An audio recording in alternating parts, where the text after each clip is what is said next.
Good day, viewers. Welcome to our fourth episode of Speaking Plainly with Thabo Makweya. It gives me great pleasure to have you here. We want to know who Pakes Dikgetsi is. Can you please share with the viewership who you are? Oh, thank you very much for the opportunity, and it's very much appreciated. Quite informal and quite good. We appreciate it. I grew up in Khalishiwe. I'm a son of the Northern Cape. I'm a son of South Africa, and I cut my teeth in politics locally. Grew in the trade union movement, yourselves and myself. We got together in the student youth organizations pre-1994 in what is called the struggle years, where it was very difficult, and grew in the ANC structures and became active there, the two of us, you know, and many others. And generally, I'm here because of struggle politics in the past mainly, and having been empowered and capacitated in the past in struggle, and mainly through, you know, the liberation movement, which is the ANC then. And in 2008, we then, because of the challenges of the past, we then formed the Congress of the People, which is where I am now. And so yeah, I've been here since 1994, but even before 1994, in the 80s, what was called the Young Lions detachment. Those that were said to be making the country ungovernable and apartheid unworkable. And so, yeah, we come a long way together, Mr. Makweya. And if I have it correctly, you are the longest serving member of the Northern Cape Provincial Legislature. Yeah, I'm almost an antique. I'm almost an antique now in the Northern Cape Legislature. From 1994, yes, 15 years in the ANC as a member of the legislature. I served as an MEC between 1994 and 2000, and effectively January 2008. And from then for 10 years. So it's been for COPE. So it's been 25 years in the legislature. As long as the democracy, which is now, as we all know, our democracy turns 25 this year. That's quite a feat.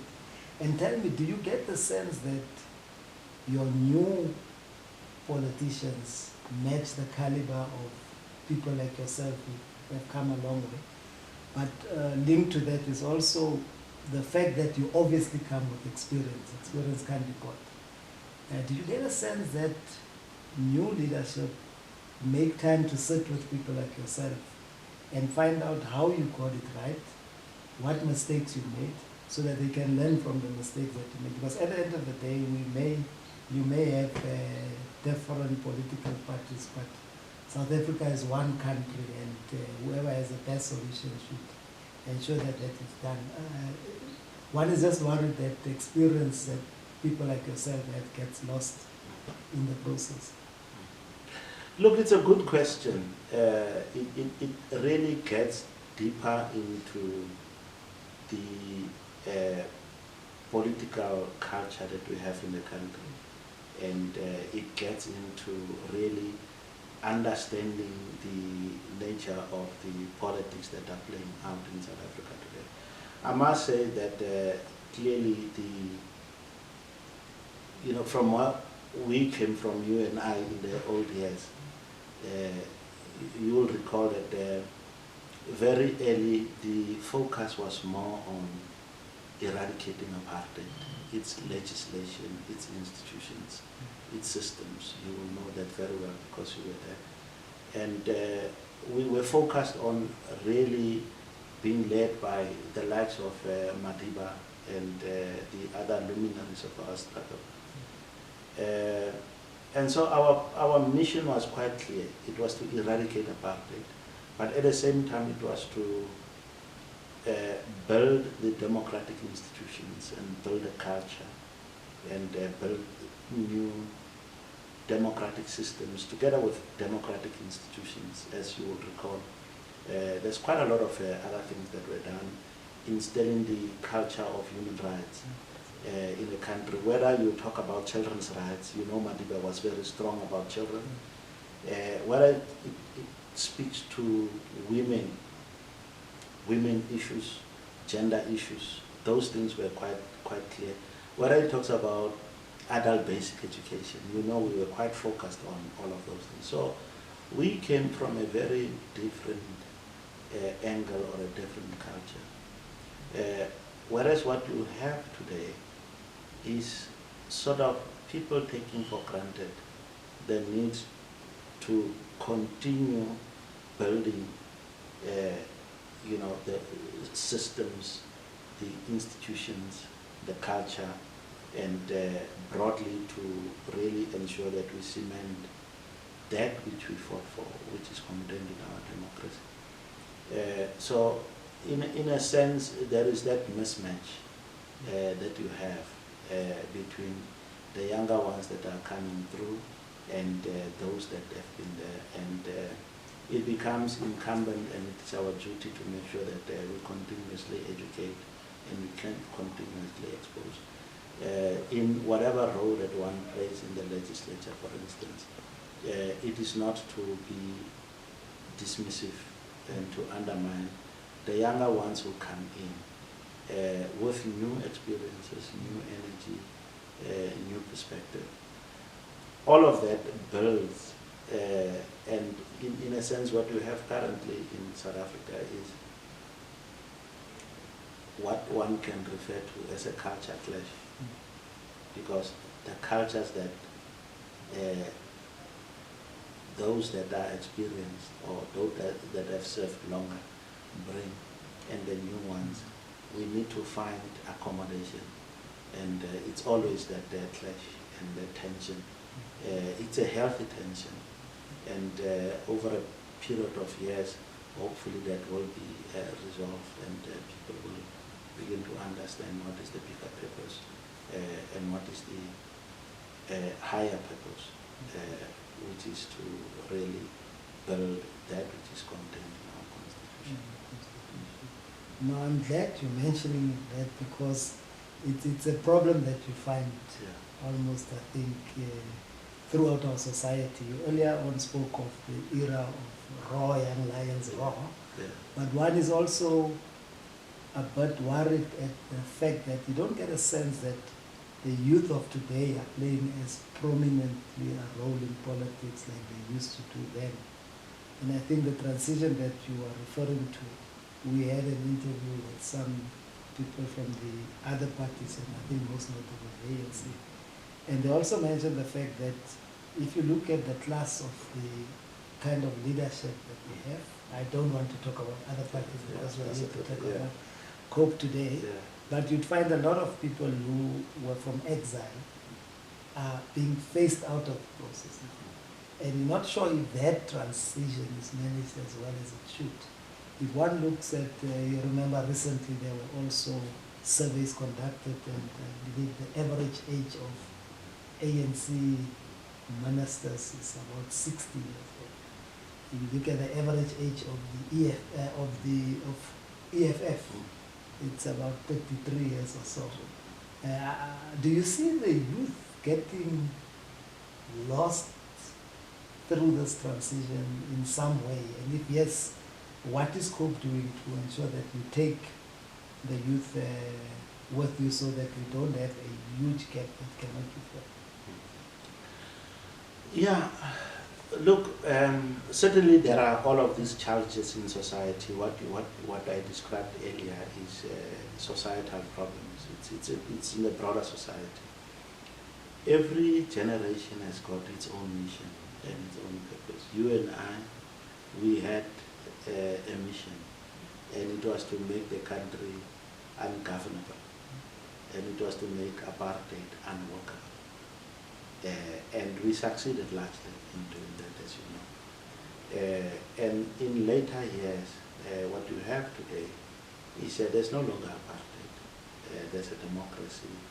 There's a new institutions and new systems. So obviously those that come in must come in with their own mission. We had a mission to undo apartheid and to put in place democratic institutions and systems and cultures. The youth of today should be able to find their mission. And their mission should mainly be to further consolidate which was started in 1994 and onwards. And they've got to focus on issues that are facing them. These are issues of the fourth industrial revolution. It's a reality. Technological advancement and how they can survive in today's economy and tomorrow's economy, and how we address the issues of climate change. Those are real issues that are really facing people today and the societies of the future. And so they've got to make it their mission to look at and to address those specific issues. Mr. Dikgetsi, come 8th of May 2019, what are you going to do to make sure that everybody who goes to that voting station votes for COPE? We have been truthful. Mm-hmm. We have been honest with South Africans. We have been pointing out the uncomfortable truths. We said from the start that Zuma is bad. We said from the start that our country was taken in the wrong direction. We said from the start that our economy is going to go in a wrong direction because of poor leadership and weak leadership. We've said that our country is going to go in the wrong direction because of incapacity and because of corruption. So we have been saying this under difficult circumstances. We faced attacks, we faced ridicule, so South Africans have seen that. We want to say to South Africans, they must vote for COPE. They must vote for COPE because we have better policies, and our founding position or what informs us in our policies is nothing other than sticking firmly and steadfastly to the values of our Constitution. That speaks to the economy, that speaks to education, it speaks to health. Our Constitution in Chapter 10 speaks to a professional public service and the values of a professional public service. Let's stick to that. Let's return to the values of our Constitution, and then we will get a better public service, a public service that is focused on delivering services and nothing to do about party politics. In COPE government, we will not allow party politics in the public service. We will not allow cadre deployment. We will allow for every professional person who is qualified and competent to occupy the positions. The problems of ESCOM is because of cadre deployment. The problems of PRASA is because of cadre collapsing municipalities, a CFO that cannot perform the functions, a municipal manager that cannot cadre deployment. We want to end those, and we are going to end those as a COPE government. And we want to build a contract between ourselves and South Africans. In the Northern Cape, this provincial government, Mr. Makweya, last had a provincial growth and development plan in 2009. It has never had a plan So it has been a visionless government, it has been a rudderless government. The first thing that you need to do is to put together a plan, which we have already put in place, which we need to go and talk to stakeholders, business, and build trusts and build relationships to be able to grow the economy, because business on its own will not go. I mean, a government on its own will not be able to build the economy. It's going to require partnerships in the agriculture, in the small business, grow the small businesses, SMME sector. Make sure that your LED plans in municipalities are working, because they are now just not even worth the paper that's written on currently. That's why there is a depression, economic depression in municipalities throughout the Northern Cape. Fix the municipalities to be able to be creating the environment for economic growth in their localities. Fix those. Then you will have everybody satisfied, and we should be able to get give people quality leadership. We believe that we have the quality leadership capable of taking the Northern Cape out of this current morass of hopelessness, of a government that brags about the number of people that are receiving social grants. You can't brag about the number of people social grants. You must brag about the number of people that are in jobs. And coming closer home, in your manifesto, whilst talking about the fresh start, you were also talking about a world-class education system. And you will recall Northern Cape used to rank first in terms of matric results, and we've now dropped to 7th. Well, what would you say went wrong, and what would you do differently to ensure that our education system is improved? We have got to depoliticize the education system in our country. And we have got to make sure that trade unions must be there for working people. But it can't be that the shop steward of SATU is more powerful than the principal of the school. And that is the crisis of the problem. That is at the core of the problem. That shop steward of SATU in a school is more powerful than the principal. The principal is meant to be the chief administrator of the school, is powerless. And so we have got to change those. Depoliticize the education system, firstly. Secondly, have trade unions, but trade unions must not be politically aligned to any political party, so that they are professional. So what we have now is, in the education environment, is especially those teachers in the townships, they don't see themselves first as professionals. It's no longer a calling. They see themselves now as workers, first and foremost, whereas they ought to be professionals, first and foremost. Teach the children professionally and act professionally, instead of having the situation where at any given moment teachers are not in class teaching. They are striking. They are at a political party workshop. They are at a trade union workshop, and not in the classroom teaching. And hence poor quality outputs in your former BlackBerry. So we have got to change that and make sure that we depoliticize the education system, our schools. We make sure that we return professionalism in the schools, and to make sure that we get parents' involvement in the schools.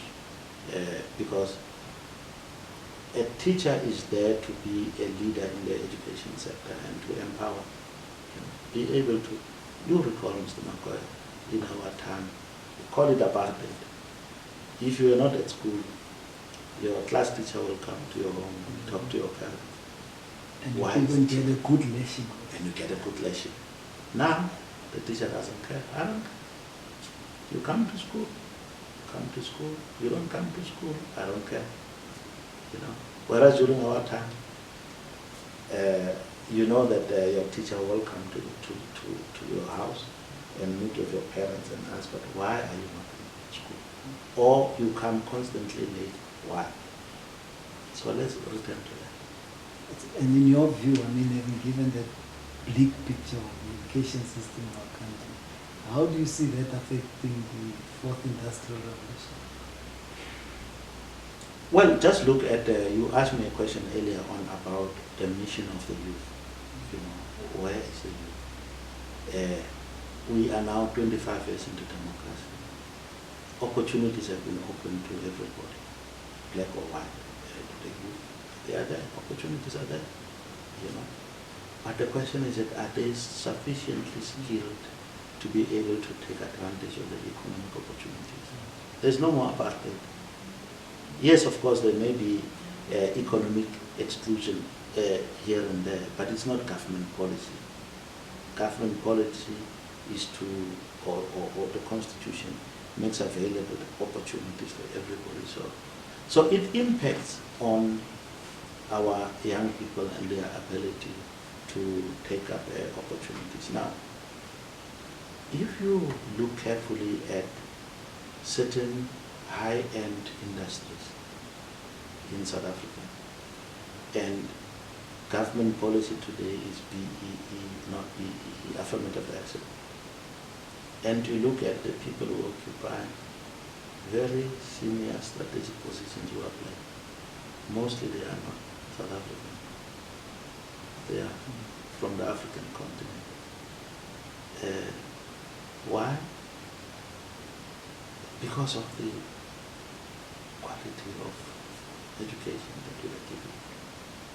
And so, right now, everybody talks about allowing people into the country, skilled foreigners into the country, to be able to, I mean, if you look at a particular school locally here, your best mathematics teachers are not South African, black ones. They are from our African brothers and sisters. If you talk technology, if you talk mathematics, if you talk arts, if you take those high-end specialized areas, you'll see, if you look at black teachers, they are mostly from outside. Precisely because our education system is not geared in empowering our young people. We've got to address those. No, thanks. And I think just two more. The land issue. You know, it's quite an emotive issue. It's on everybody's lips. And we've seen some form of alignment between the ANC and EFF. And a lot of people are saying they don't see COPEs coming out very strongly in support of what they would call the previously disenfranchised or the disenfranchised black people. And they even go to the extent of saying COPE is protecting white minority interests.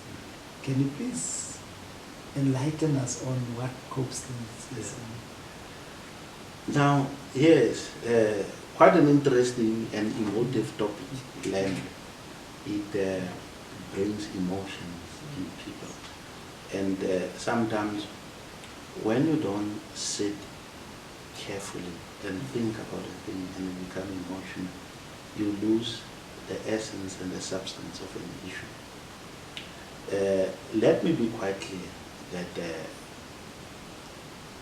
we are Congress of the people.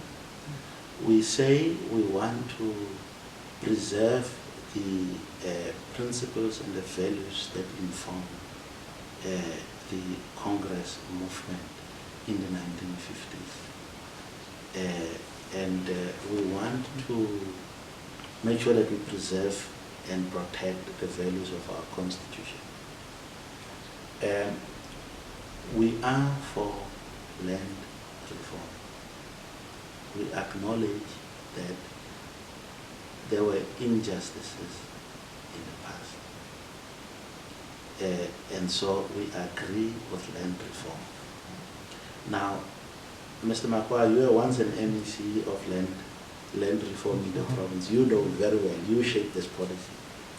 Land reform is not just land reform and people just talk about land reform. It has got three components. It has got restitution, it has got redistribution, and it has got tenure reform, security of tenure reform. It has got three elements. Now, unless if you're going to talk about land and you are unable to distinguish land reform and what is land reform, that's the first thing. The second thing is that Section 25 of our Constitution, you hear we're talking about in defense of Section 25 of the Constitution. That section is about property rights. It's not about land rights. That section says property rights. Property includes land, it includes your house, where you live, it includes the water, it includes the minerals. You were there, Mr. Makweya. And so people generalize about these things without being specific about what they talk about. So we are for land reform, but within the confines of Section 25. Section 25 of the Constitution does talk about measures to address the injustices of the past. And it talks about those measures which will include restitution, which will include redistribution, tenure reform. And so all that we are saying is that do land reform within the confines of the Constitution. The Constitution says land reform can happen, and expropriation, for example, is but one aspect in the whole of Section 25. It's one aspect. Land expropriation can happen. The Constitution does allow it. But it must be just, with just compensation and equitable compensation. And it must be done through a process outlined in the law, whether through the courts and so on and so forth. So we are not for running after populism, for example. And we believe that the position that we took is the position that informed our struggle. And it is a position that is consistent with the agreements that were reached at Kodesa. And it is the provisions. Who signed that constitution into law? It's none other than Nelson Mandela, having received the mandate from the leadership of the ANC at the time, that go and sign the constitution, it is proper. And so our position as COPE is consistent with that. Kgalema Motlanthe was appointed by the Speaker in Parliament to do a review of legislation in the former state president. Now, in that report, in the High Panel Level report, he says there's absolutely nothing wrong with Section 25. If you read Chapter 6 of the National Development Plan, it says there is nothing wrong with Section 25. Now, you'll recall that this debate started in, obviously, February in Parliament last year, 2018. Ceased to exist today. Where is that amendment? It is not there. Precisely because in later time after the excitement of February 2018, people realized that this thing is not workable. It's not workable. A few weeks ago, former Judge Albie Sachs was there. He told them this thing will not happen, can't happen. Amending the constitution. Vali Musa was there. He told them. Advocates Nkukai Tobi told them this thing cannot happen. There's absolutely nothing wrong with Section 25. What is wrong about land reform in the country? is the incapacity of the department and the government. It is corruption, it is mismanagement, and it is weak leadership. Because if you look at statistics, you can see how even monetary allocation, budget allocation, have actually gone down from 2009. That there's no more budget for land reform. And when there is, let's talk about the willing buyer, willing seller. It's nowhere in the Constitution. So that willing buyer, willing seller was turned into becoming a corruption tool because prices of land were inflated. And they never took any farmer who inflated the prices to the court. Because the court is there then to determine what is a fair and just compensation. They've never done that. And so from our side as a Congress of the People, we don't run with populist ideas and want to jump onto the bandwagon of saying take land from certain people. That ends our leader's question, which is our position. Whose land are you going to take and who are you going to give it to? And what is going to be your criteria for that? And so, Mr. Makweya, as it is currently, we have been vindicated. We have been vindicated and we've been proven to have been correct in our stance that this thing will not happen in the first instance. Secondly, it is unconstitutional, and thirdly, it betrays our struggle. The reason why the PAC split from the ANC in 1958 was this issue. And the ANC never took that position that suddenly in December 2017 at Nasrec, the ANC goes and adopts a PAC position. Because that's what it is.